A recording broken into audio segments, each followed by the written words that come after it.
My name is Eli. I'm 33, and I've always been the kind of guy who remembers birthdays, shows up with a gift, and offers to help clean up even if I wasn't the one who made the mess. My family has never made that easy. I'm not the black sheep exactly, more like the invisible one. I'm not dramatic or loud, and I've never had a big falling out with anyone. But over the years, I've felt the slow, quiet burn of being edged out. Little things. Group chats I wasn't added to. Inside jokes I didn't understand. Family photos where I was mysteriously absent even though I'd been there, standing just off to the side. I always gave them the benefit of the doubt. They forgot. I'd tell myself. It wasn't personal. I held on to that narrative longer than I should have. I guess part of me thought if I just kept showing up, being helpful, staying kind, they'd eventually see me again. The thing about being excluded quietly is it gives people plausible deniability. And that's the worst part. No one has to say, you're not wanted. They just make it so you stop expecting an invite. So last month, I was at my nephew Liam's 7th birthday party, my sister's kid. I brought him a Lego Star Wars set he'd been begging for and even helped him build the first half of it. I stayed after the party while the other adults cleared out and helped wash dishes while my sister scrolled through her phone. Casual conversation, small talk, nothing off. It felt normal. Like maybe, just maybe, things were leveling out. So when I said, "Can't wait for the big family dinner tomorrow. Looking forward to catching up with everyone," it was with total sincerity. My cousin Tara froze mid-bite of leftover cake. Then she burst into laughter. "Wait, you don't know? That was yesterday." My stomach dropped, and I turned to my aunt across the kitchen, half hoping this was a bad joke. But no, she pulled out her phone without hesitation. She had photos. A long table set up at my parents' backyard. Fairy lights, champagne glasses, everyone dressed up.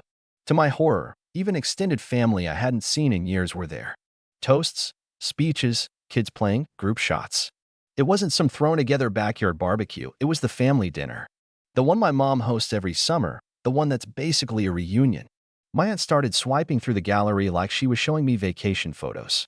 "Oh, this one was right before the dessert. That's when your mom gave her little speech about being surrounded by all her blessings." She said that last part slowly, eyes starting to me like she realized, too late, that maybe I shouldn't be hearing this. But the moment was already poisoned. My face went hot. My mouth was dry. And then my sister, who hadn't said a word until now, looked up from drying a plate and muttered, "Maybe take the hint next time." Just like that. I didn't say anything. I didn't even move. I just stood there for a few seconds, watching her casually wipe down a serving tray like she hadn't just stabbed me in the chest. The room suddenly felt airless. I put down the sponge, walked to the living room, picked up the envelope with Liam's birthday card and the extra gift card I'd slipped in as a surprise. And I left. On the drive home, I couldn't stop thinking about her words. Take the hint. I played them back again and again. The way she said it, not angrily, not with malice. Just tired, like it had been a long time coming. Like I was some clueless outsider who hadn't taken the message despite the increasingly obvious signs. Like I was a burden for still believing I had a place. I'll admit it, I cried in my car. I'm not proud of it, but I'm not ashamed either. It wasn't about missing the dinner, it was about the final clarity. The unmistakable confirmation that I wasn't one of them anymore. That I'd become, at best, a distant obligation. That night, I couldn't sleep. I just lay in bed, staring at the ceiling, thinking through years of slights I'd brushed off. The time they told me the Christmas dinner was just immediate family, and then posted group photos with people I barely recognized. The group chats I only found out about through screenshots. The forgotten birthday wishes. The jokes that I never quite got because they'd happened in rooms I wasn't invited into. But here's the thing. I'm not someone who seeks revenge. I'm not petty. I don't want to get back at anyone. What I wanted, what I needed, was to finally be done. No more hoping. No more showing up. No more handing out grace like candy, praying it'd buy me a seat at the table. I started planning something that night. Not revenge, at least, not in the usual sense. Something more permanent. Something they wouldn't see coming, because they never see me at all. The first step was financial. You see, for the past few years, I've been doing well. I work in IT, and while I'm not a millionaire, I've made smart investments, especially in the last few years when I got into property management. No one really asks me about my life, so they don't know I own 3 rental homes now. They don't know I've been helping my parents quietly cover things like roof repairs and plumbing issues through anonymous grants I set up through my LLC. I never needed credit for it. I just wanted to support them. Because they're my parents. Or, they were. A week after the birthday party, I got a call from my mom. She was frantic. The central air in her house had gone out during the first heat wave of the season. We were told the repairs are going to be over $8,000, she said, voice shaking. The guy you usually work with said he didn't get the usual maintenance retainer this year. Did something happen with the fund? I calmly told her I had dissolved the grant program. She was confused at first, but I didn't elaborate. I'm sure you and everyone who was at the dinner can figure something out, I said. Silence on her end. I could almost hear her thoughts racing. I didn't wait for her to respond. I just ended the call politely. That same day, I called my lawyer. There were other things I'd funded over the years: college savings for my niece, emergency dental work for my uncle, a part-time assistant my sister used to help with her Etsy business. I had receipts for all of it. None of them knew I'd tied those funds to clauses and agreements, and none of them knew those clauses could be canceled with a single signature. I signed, sent the letters, froze the accounts. It took about 2 weeks for the ripple to hit. My inbox flooded. Calls, messages, missed FaceTimes. One from my cousin that just said, "What is going on?" But I didn't respond. And then came the family group chat. Not the one I'd been excluded from, the old one. The one I had created 5 years ago when Grandpa passed and everyone wanted to coordinate funeral logistics. I still had admin rights. I renamed the chat to maybe take the hint, and then, one by one, removed every single member. I didn't say a word, just silence. But that was only the beginning, because there was still one thing I hadn't taken back. And once I did, it changed everything. The thing I hadn't taken back yet, the one thread still tethering me to them, was the lake house. It wasn't technically mine. Not fully. It belonged to my grandparents, then passed down jointly to my mom and her sister, my Aunt Val. After Val passed, her half went to my cousin Tara, the same cousin who laughed at me about missing the family dinner. Years ago, when my mom fell behind on some payments, I quietly bought out her share. Legally, I owned 50%. But no one ever updated the family's mental scorecard. They still treated it like grandma's place. Everyone used it freely, weekends, holidays, even full summers. And I let them. For years. I never booked it for myself. Never once said no when someone wanted to use it. I even paid for the new dock last summer. Quietly. Without credit. But now? Now the lake house was a stage. And I had the script. I waited for Memorial Day weekend, when the whole family usually flooded in. It had been tradition for over a decade. Barbecues. Bonfires. The kids fishing off the pier while the adults got tipsy on cheap drinks and louder as the sun set. I used to love it. But I hadn't been invited the last 3 years. This time, though, I didn't need an invite. I just needed to show up. 3 days before the weekend, I filed the paperwork to restrict shared access to my half of the property, thanks to a little-known clause in the deed that allowed either owner to petition use if conflict arose. My lawyer made it airtight. I wasn't blocking them from using the house. I was just requiring a co-owner agreement to do so. Tara, of course, hadn't been paying attention to any of the legal mail. Too used to me being nice Eli.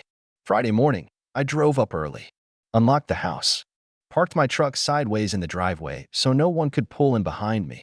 Then I waited. It didn't take long. Around noon, 3 cars rolled up. My sister, Tara, and my mom, plus the kids and spouses. They were laughing until they saw me. Tara stepped out first. "You're here?" she said, voice tight. I smiled.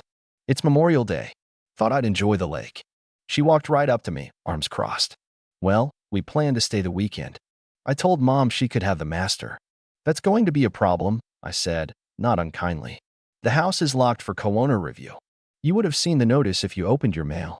She blinked, confused. "What notice?" My sister chimed in, already irritated. "Eli, don't be dramatic.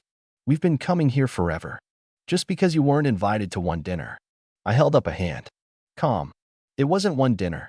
And it wasn't about the dinner. It's about respect. Something this family stopped giving a long time ago. My mom finally approached, her voice quiet. "Eli, honey, we didn't mean to hurt you. It was just, things got busy. You know how it is." I looked at her, and for a second, I almost softened. Almost. But then I remembered every time she'd defended my sister's cruelty, laughed off exclusion like it was a misunderstanding, or played peacemaker by asking me to be the bigger person. Again. And again. "I know exactly how it is," I said. "Which is why I'm here now." This house isn't a shared vacation spot anymore. If you want access, we draft a new agreement. We split maintenance. We rotate usage. Or, I shrugged. We sell. You wouldn't dare, Terrace said, voice rising. You destroy the family tradition over what? Hurt feelings? I met her gaze, steady. No. You already destroyed the family part. I'm just handling the paperwork. They tried yelling, pleading, guilt-tripping. My mom teared up. My sister called me selfish. Tara threatened to sue. But it didn't matter. I had everything documented. The messages, the receipts, the clause in the deed. In the silence I'd been drowning in for years, that was finally gone. In its place was clarity. Cold, clear, and necessary. Eventually, they left. Not without a few final words thrown at my back. But I didn't flinch. I stood on that porch until the cars disappeared down the gravel road. Then I went inside, opened a beer, and sat in the old rocking chair Grandma used to use. That night, I lit a fire in the pit out back. Watched the embers rise into the sky like sparks from some forgotten 4th of July. And for the first time in a long, long while, I felt like I belonged somewhere. But the final part? That came the next morning. Because I wasn't done. I had something else to send. And once they opened it, they'd realize the real consequences hadn't even started yet. The next morning, I woke up to the sound of birds and nothing else. No kids screaming on the dock, no blaring Bluetooth speakers from the porch, no smell of my sister's always overcooked bacon. Just stillness. It was almost eerie how peaceful it was. And I liked it. I brewed myself a cup of coffee, walked barefoot down to the water, and watched the early mist curl off the surface like steam from a boiling secret. I had a lot on my mind, but I wasn't sad. Just focused. Resolved. The night before had been a line in the sand. But now? Now it was time to make it permanent. Before I left for the city, I stopped by the post office in town and handed over a thick manila envelope addressed to my family lawyer. Inside was the final piece of the puzzle, my formal decision to sell my half of the lake house. Not just to anyone, but to a buyer I'd already vetted. A private couple from out of state, no kids, no drama, just retirees who wanted a quiet escape for the summer months. I'd even offered them a slightly better deal if they agreed to one condition. They'd put up a gate. Not a huge one. Just enough to clearly mark their half and legally prevent any accidental visits from extended family members who had once treated the house like their personal vacation hub. But the envelope didn't just include the sale contract. It also contained my exit letter. A single page folded on top of the documents, addressed to my entire family. I wrote it slowly, carefully, over 2 nights.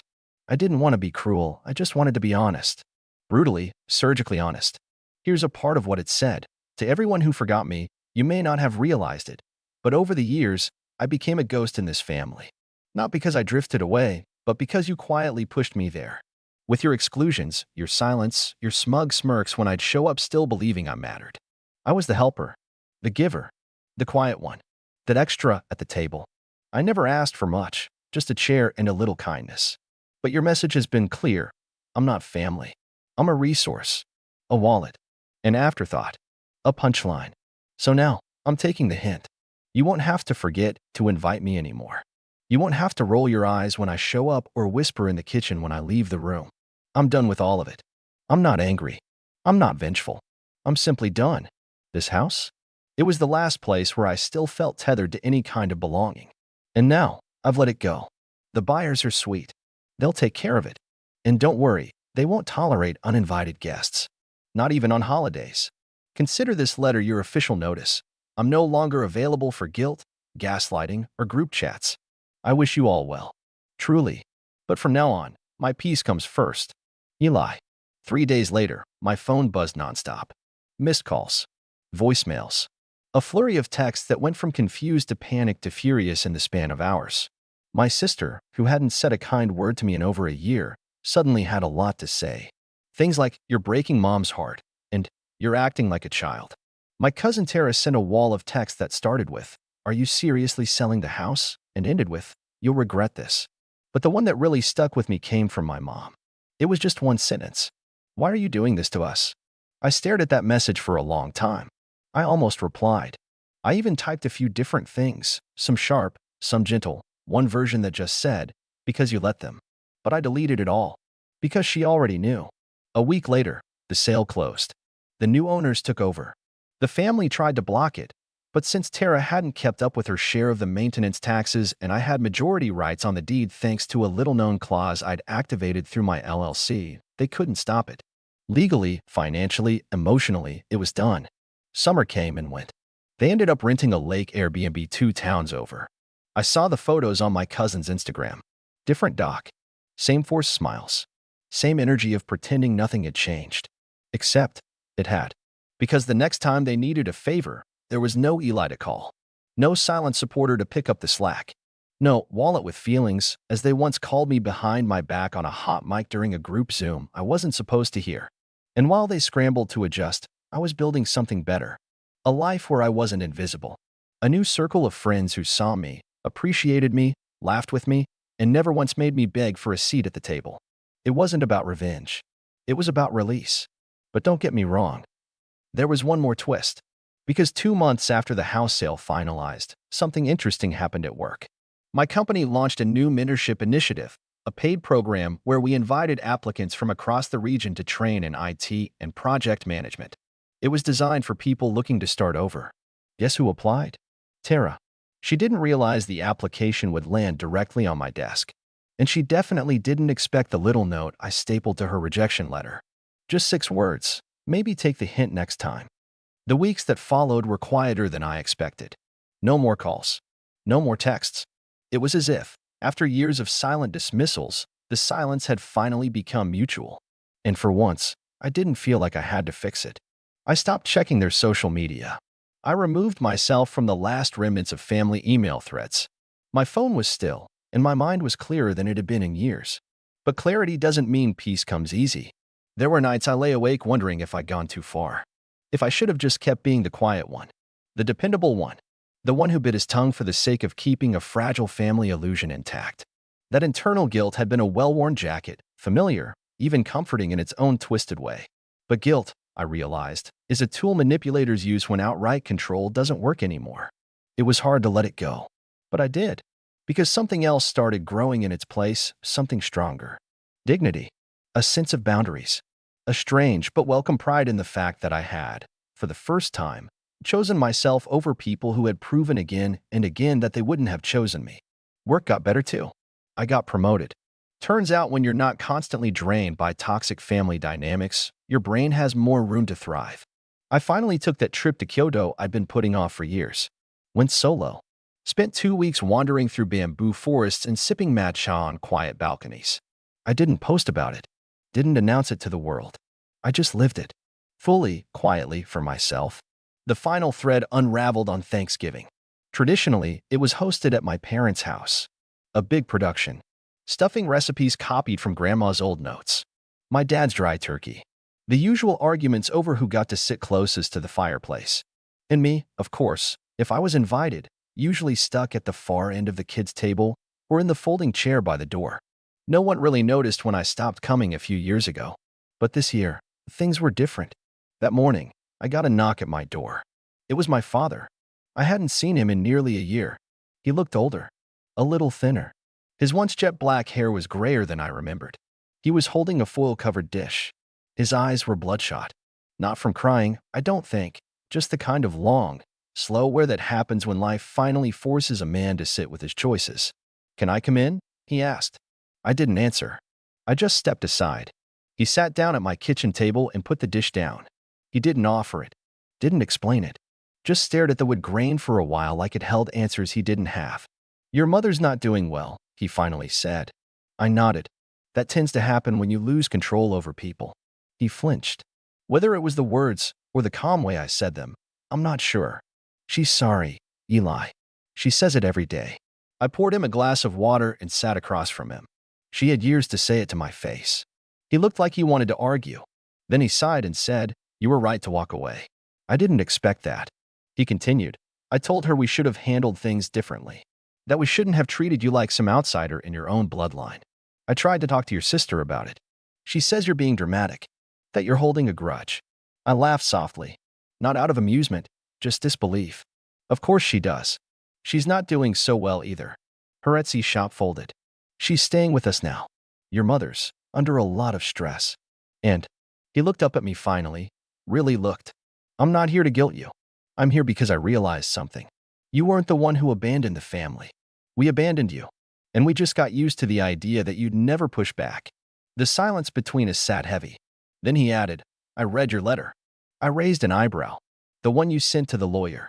He forwarded a copy to me after the house was sold. I read it 3 times. I cried each time. I didn't know what to say. You're a better man than I ever gave you credit for, he said. I'm sorry it took losing the house and losing you to see it. I believed him. I don't know why, but I did. There was something raw about his voice. Not performative. Just worn out. I stood, walked to the fridge, and pulled out a small pumpkin pie I had picked up the day before. I sliced 2 pieces, placed one in front of him. No turkey, I said, but it's real whipped cream. He smiled a little. We didn't talk much after that. Just ate. 2 men with too much history between them and no real map forward. But it was something. Not a full repair. Not a reconciliation. But a start. And I made it clear, if things were to ever be different, it would be on my terms now. No more appeasement. No more backseat in my own story. A few days later, I got a letter in the mail. Handwritten. From my mom. I read it twice. Then I put it away. I wasn't ready to respond. Maybe I never would. Forgiveness doesn't come on cue. And it certainly doesn't come without change. Weeks passed. I was moving into winter with a kind of peace I hadn't known in years. Real peace. Earned peace. Then, just before Christmas, I got a text. Not from my sister. Not from Tara. From Liam, my nephew. It was a video message. Hey, Uncle Eli, he said, grinning toothlessly into the camera. Mom says we're not supposed to talk to you, but I miss you. I told her that's dumb. I hope you're okay. I'm building another Lego spaceship. It's got 3 engines this time. Behind him, I heard my sister's voice yell, Liam, give me that phone. The video cut off. I watched it again. And again. My chest hurt in a way that had nothing to do with anger. Just sadness. Not for myself. For him. For what he was being dragged into. The cycle of exclusion. The weaponization of silence. He didn't deserve that. So I sent back a video. Hey bud, I said, smiling. That sounds like an awesome spaceship. I bet it's the fastest one in the galaxy. I miss you too. And I'm always here. No matter what anyone says. Okay. I never heard back. But that was okay. Because I meant it. The revenge was never really about hurting them. It was about stopping the hurt they caused me. About putting up walls not to punish, but to protect. And maybe, just maybe, someone in the next generation won't grow up feeling invisible. Maybe they'll learn it's okay to say no. To draw lines. To walk away from people who only love you when it's convenient. As for me, I'm good. I bought a new place. Smaller, cozier, with a real fireplace and a wide front porch. I host game nights with friends. Cook dinners that aren't critiques in disguise. I laugh more. Sleep better. And when I see old photos pop up on my phone from family gatherings where I stood off to the side, half smiling, half hoping, I swipe past them. Not because I'm bitter. Because I'm free.